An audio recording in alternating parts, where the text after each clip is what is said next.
Oi, YouTube! Voltei! No vídeo de hoje eu quero contar pra vocês os meus livros favoritos da vida, versão 2026. Porque eu espero fazer essa versão em outros anos, porque eu quero ler outros livros que virem os meus favoritos da vida. Bom, é muito louco porque eu amei o livro antes mesmo de eu saber ler. Os livros, eles sempre estiveram presentes na minha vida, de alguma forma, já que eu vim de pais de uma família que sempre me incentivaram muito a literatura. Indiretamente naquele momento, mas incentivaram. Meus pais, na época, meu pai, ele era professor de nível superior, então eu assistia muito ele, corrigindo muitas monografias, lendo bastante, e a minha mãe estava graduando em jornalismo, uma faculdade que exige bastante leitura e estudo também. Lá em casa a gente tinha uma estante cheia de livros, e era o meu lugar favorito da casa, que eu ficava folheando os livros, procurando por imagens e tentando imaginar o que é que tinham naqueles livros, quais eram as histórias que eram contadas ali dentro, e o que era tão interessante que eles tinham tantos em casa. Quando eu aprendi a ler, aí eu passei a ter os meus pais compravam livrinhos pequenininhos que contavam histórias da Bíblia, contos, assim, tipo A Chapeuzinho Vermelho, Os Três Porquinhos, coisa arada, né? Eu tinha um em específico da Barbie, que eu era apaixonada. Eu queria muito ter esse exemplar físico. Hoje em dia eu perdi esse livro ao longo dos anos e das mudanças da vida, mas ele era um livro em que a Barbie, ela visitava a Índia e ela contava curiosidades sobre a Índia e o Taj Mahal. Eu lembro que eu era apaixonada por aquele livrinho, eu lembro das imagens. Eu não lembro exatamente como era, mas eu lembro da sensação que eu tinha quando eu li aquele livro. E imagino eu que era meu favorito de quando eu era muito pequenininha, entre os meus 4 aninhos e 6 aninhos. Depois eu entrei naquela fase da Turma da Mônica, né, os gibis. Aí, meu Deus, coitado dos meus pais que tinham que ficar comprando gibi. Na escola eu ficava trocando gibi. Olha, eu tenho esse gibi que eu já li 3 vezes. Se você quiser eu te empresto, aí você me empresta o que eu ainda não li. E aí depois a gente destroca. Pode ser? Pode ser. E aí a gente ia fazendo assim, ia fazendo também as trocas permanentes e tal. E foi muito legal essa fase, porque daí foi chegando muito gibi legal pra mim. E eu também trocava os meus gibis. Era muito divertido na escola essa fase. Aí depois entrou a fase do Diário de um Banana. Gente, eu fiquei obcecada pelo Diário de um Banana. Meu Deus do céu, era uma loucura na biblioteca da escola pra conseguir alugar os livros, porque todo mundo queria. Era uma dinâmica muito legal na escola sobre isso, sobre livros. Tinha biblioteca na minha escola, então tinha também esse acesso. Depois do Diário de um Banana, eu comecei a gostar de Thalita Rebouças, né, que é mais menininha, mais juvenil e tal. E depois, com uns 13 anos, gente, eu entrei numa fase tenebrosa da literatura, que eram os livros obrigatórios da escola, que eu não gostava, não me identificava. Eu lia, obrigado, pela prova de literatura, mas eu não gostava dos livros. Aí, com 14 anos, eu descobri o Wattpad, aí eu fiquei viciada nos fanfics do Wattpad, aquela literatura de um consumo diferente, né, dos livros normais. Foi muito legal, porque daí eu podia ler do meu celular, né? E aí começou essa dinâmica do Wattpad, eu achei bem legal. Eu acho que ali foi um reajuste pro meu prazer pela literatura. E posteriormente a minha amiga me emprestou um livro que mudou e reacendeu a chama do meu coração com os livros, que foi o livro da Ana Beatriz Brandão, O Garoto do Cachecol Vermelho. Gente, esse livro, ele é bem emocionante, são 2, tem ele e as sapatilhas brancas. Não, eu acho que tem mais um, não sei o que lá, das esmeraldas. Eu não lembro direito, gente, que faz bastante tempo que eu li, eu só lembro da sensação de ler aquele livro e foi maravilhosa. Voltei a gostar de ler, mas eu acabava tendo acesso aos livros muito por indicação das minhas amigas, né? Às vezes eu queria ler uma coisa diferente, mas era sempre o que as minhas amigas buscavam e o que a gente também conversava entre a gente. Era muito uma bolha, assim, né, dos nossos gostos. Quando eu cheguei no último ano do ensino médio, no terceirão, quando eu tinha 16 para 17 anos, aí eu conheci o BookTok e aí eu tive acesso muito mais a muitos livros, muitos outros gêneros de leitura que eu não tinha antes pelo meu núcleo que eu vivia. E aí foi muito legal, porque daí eu encontrei minha galera do romance, fiquei obcecada pelo romance, e na época eu tinha acabado de comprar meu tablet, então eu lia muito digitalmente, o acesso melhorou demais pra mim. E aí, gente, eu lia demais, lia muito livro de romance. Depois dessa fase, aí eu entrei na faculdade e tal, uns 3 anos atrás, uns 2 anos atrás, gente, eu peguei um bode de romance. Porque assim, agora eu estou voltando a ler livros de romance de maneira de boa. Mas antes não era assim, tá, gente? Eu não lia de boa. Eu tava tipo, não aguento mais romance, não aguento mais, porque eu li muito. Muito, muito, muito, muito, muito romance. E aí eu fiquei um pouco bodeada, aí eu entrei numa literatura assim mais melancólica, numas leituras mais densas, assim. E aí eu passei a gostar desse ritmo, então eu tô sentindo que eu estou mudando os meus gostos literários. Então hoje em dia eu não tenho um gosto, eu não tenho um gênero literário favorito. Eu tenho livros que eu gosto e beleza, e eu tô explorando, sabe? Eu tô num momento de exploração mesmo, pessoal, de experimentação com os gêneros. Gostei de suspense, mas não é meu favorito. Fantasia, gosto, mas também não é meu favorito. Romance, gosto, mas não é mais meu favorito. Não sei. Não sei explicar qual é o meu gênero favorito. Eu gosto daquele que muda a química do meu cérebro.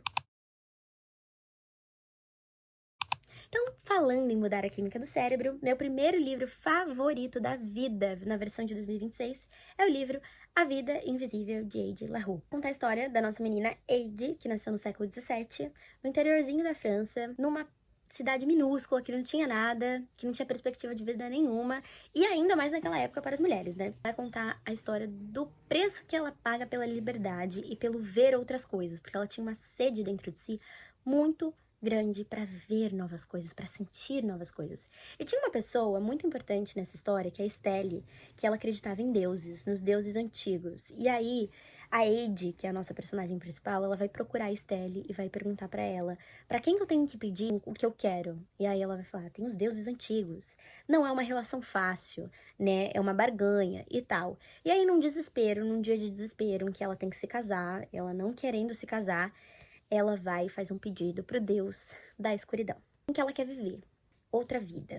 Só que tem um porém. Ela vai ganhar a imortalidade, mas com porém. Ela vai ser esquecida por todos aqueles que ela passar no caminho. Ela será esquecida. Ela vai viver pra sempre, mas ninguém nem vai saber de fato da existência dela. Aí ela fechou, né, esse contrato com a escuridão, e ela vai ter que lidar com isso. Então esse livro é toda essa aventura de ter a imortalidade e a invisibilidade junto com você. Mas é muito, muito especial. Eu estou relendo, inclusive, agora, tá, gente? E tá sendo uma experiência maravilhosa. Eu vou ler um trechinho do livro, que eu amo. Existe um ritmo específico para se andar no mundo sozinha. Você descobre quais são as coisas sem as quais pode ou não pode viver, as necessidades mais básicas e as pequenas alegrias que definem a vida de uma pessoa. Não se trata de comida, do teto sobre a sua cabeça, nem das coisas essenciais de que o corpo precisa para funcionar, mas de tudo o que te mantém sã, que te traz alegria, que torna a vida suportável. Eide teve 300 anos para aprimorar a arte do pai, para reduzir a si mesma a algumas verdades essenciais, para aprender quais são as coisas sem as quais não pode viver. Mas uma vida sem arte, sem deslumbramento e sem beleza a deixaria louca. Ela precisa de histórias. Histórias são um modo de se preservar, de ser lembrada e de esquecer. As histórias vêm à tona em diversos formatos: desenhos, canções, pinturas, poemas, filmes e livros. Ela descobriu que os livros são uma maneira de se viver milhares de vidas diferentes, ou de se encontrar forças para viver uma muito longa. Gente, esse livro é muito lindo. Esse livro mudou a minha vida e ele é um dos meus favoritos da vida porque eu acho que todo mundo que tem dentro de si, carrega dentro de si um senso de liberdade de alguma forma vai se identificar com essa história.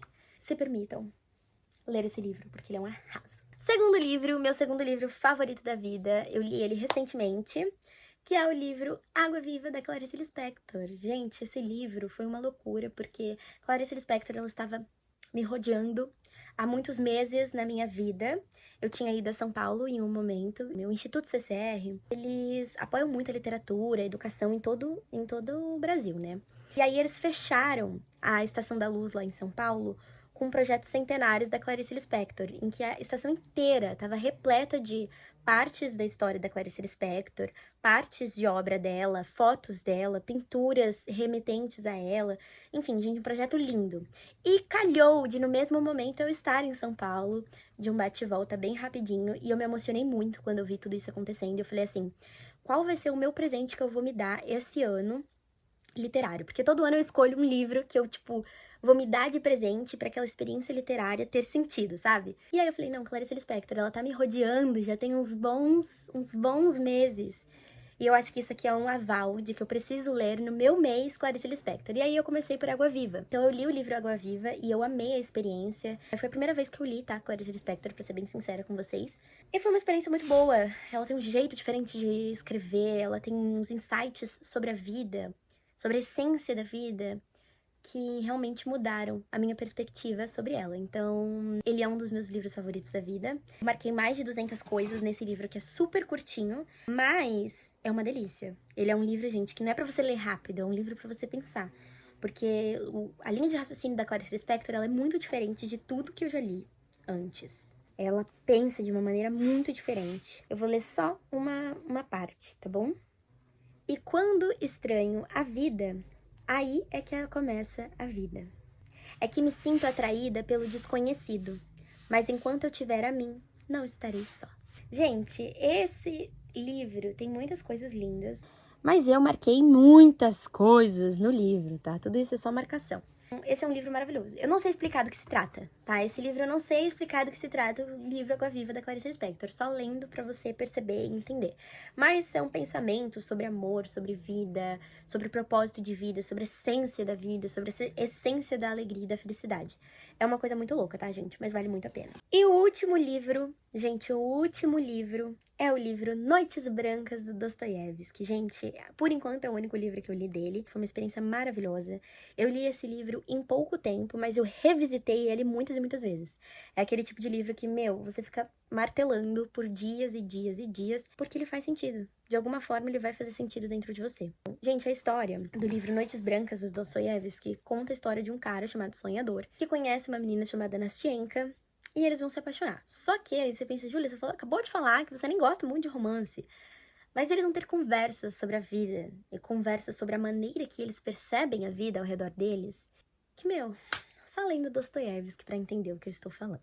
O cara descreveu uns sentimentos que habitam dentro da gente, dentro da humanidade, de uma forma tão peculiar que eu amei. Tem um diálogo em específico que eu acho que é o ápice do livro, em que ele vai contar sobre como ele lida com o fato de sempre estar na cabeça dele, e ele passa tempo demais na cabeça dele que ele descobre que ele não está vivendo a vida real. E aí ele vê todo mundo vivendo a vida real e ele fica tipo assim, meu Deus, mas eu passei tempo demais na minha cabeça, eu não consigo viver essa vida porque eu não estou aqui.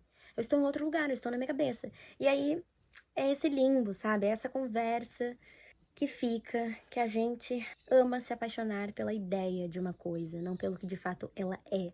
E a gente tem uma dificuldade imensa de se relacionar com a realidade das coisas. A gente gosta da ideia do que é aquilo. Esse livro, ele mudou a minha vida e ele é um dos meus favoritos porque quando eu fico muito intrigada com alguma coisa na minha vida, eu fico forçando, isso é meio complicado. Sartre, ele tem uma frase que ele fala sobre diários, que a gente fica forçando a tirar a realidade da nossa própria realidade, né? Tipo assim, a essência da realidade. Acho que esse livro Dostoiévski, ele colocou essa plantinha dentro de mim, de ficar constantemente perguntando pra vida, isso é real ou isso é ideia da minha cabeça? Esse livro é muito bom, gente.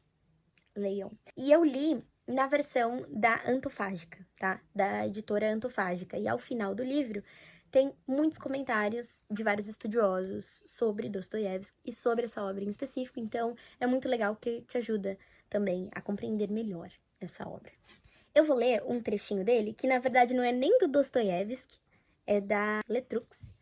Tá bem no comecinho, que é a apresentação do livro, que ela diz assim: dormi e sonhei. Há quem diga que ainda terei muito tempo para dormir depois da morte. Mas quem disse que não estou vivendo enquanto sonho? Gosto de me apaixonar por paixões. Por pessoas, ainda tenho dificuldade. Mas por paixões, deliro. Gente, esse é um livro maravilhoso, tá? Eu moro nesses livros.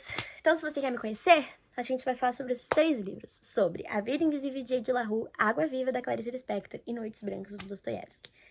Completamente encantada, completamente apaixonada por esses livros. Eu revisito esses livros sempre, porque eles mudaram a minha perspectiva de vida. E eu acho que é isso, gente. Me conta nos comentários, quais são os seus livros favoritos? Você gosta de ler? Você não gosta de ler? Eu quero saber, tá bom? Me conta nos comentários. Esses foram os livros que mudaram a minha vida.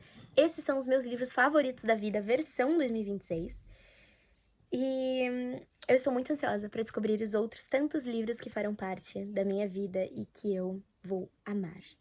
É isso, gente. Um beijo. Até o próximo vídeo no canal. Não esquece de deixar o like, comentar, se inscrever, etc e tal. E como de praxe, aos finais dos vlogs eu falo isso, né? Mas eu tenho que adicionar isso também nos meus vídeos falados. Like Corinthians!